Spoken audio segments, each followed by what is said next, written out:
Ano ba yan? Kanina pa ako lakad ng lakad dito. Saan na ba kasi ako napunta? Mabuti pa dito na ako dumaan. Paano ba kasi to? Uy, teka. Narinig nyo ba yun? Parang doon ko banda narinig yun ah. Mabuti pa puntahan ko yun. Baka may maitulong pa ako doon. Uy, ito pala siya eh. Mabuti pa tanungin natin kung anong meron. Manong, ano bang meron dyan? Baka kasi makatulong ako sa inyo.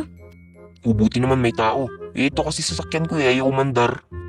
Oh, what? Sakto pala tong dating ko eh. Manong, kung hindi mo natatanong, dati akong mekaniko. Sige, ayusin ko na to. O ayan, natapos ko na. Mabuti pa puntahan ko na to. O ayan Manong, natapos ko na ayusin yung sasakyan mo. Ganun ba? Sige, maraming salamat sa'yo. Kung wala ka, hindi ako makakalis dito. Wala ka na yun Manong. Sige, mauna na ako sa'yo. Teka. Wait, mukhang tinatawag pa niya ako. O bakit Manong, may problema pa sa ginawa ko? Wala naman. Napapansin ko kasi parang ngayon lang kita nakita. Meron ka bang bahay o matutulugan? Oo Manong, wala akong matutulugan. Napadpad lang kasi ako dito eh. O sige, dahil tinulungan mo naman ako, meron pa namang space dun sa aking apartment, dun ka na lang muna pansamantala. Oh, what? Tama ba yung narinig ko? Doon muna ako sa apartment mo? Oo, tama ka. At ito na nga pala yung mapa mo. Oh yes, meron na akong mapa. Hindi na ako maliligaw. Maraming salamat Manong sa pagpapatuloy mo sa akin sa apartment mo. O paano ba yan Manong? Pupuntahan ko na itong nasa mapa. Alis na ako. Salamat ulit. One eternity later. Ano ba yan? Kanina pa ako naglalakad. Mukhang naligaw na naman ako ah.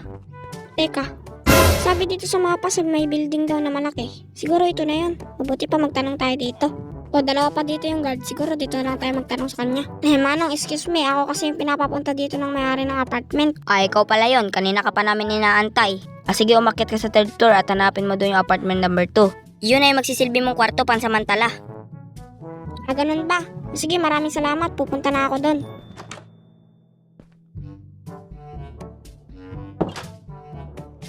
Teka, saan ba dito yung hagdanan papuntang third floor? Siguro dito. Yun, may hagdanan nga. Akyat na tayo. Ayun, nandito na tayo sa third floor. Teka, wala namang kwarto dito ah. Ayun, baka ito. Siguro ito na nga yun. Sabi kasi nung guard, apartment number 2 daw. Siguro ito na yun. Pumasok na tayo. Oh, grabe. Ganda pala dito. Oh, ito siguro yung kwarto ko. Oh, grabe. Ang ganda pala dito kaysa sa inaakala ko.